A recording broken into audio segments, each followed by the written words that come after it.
At ang Eucharist po ay mayroong 4 moments. Ang una, sabi doon, hindi ko alam kung narinig ninyo, kinuha ang tinapay.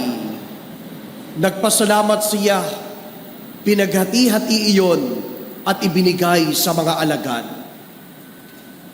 Alam nyo, tayo din pong lahat, inaanyayahan ng Panginoon na gawin yon bilang pagkilala sa Kanya, bilang pag-alaala sa Kanya.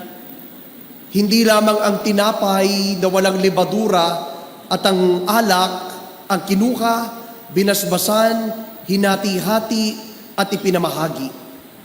Ang bawat isa sa atin na tumatanggap din ng Eucharistia at nakikinabang, kaya nga ang pagtatagalog natin sa communion ay pakikinabang. Hindi lamang tayo nakinabang period. Mayroon tayong misyon na dapat lahukan.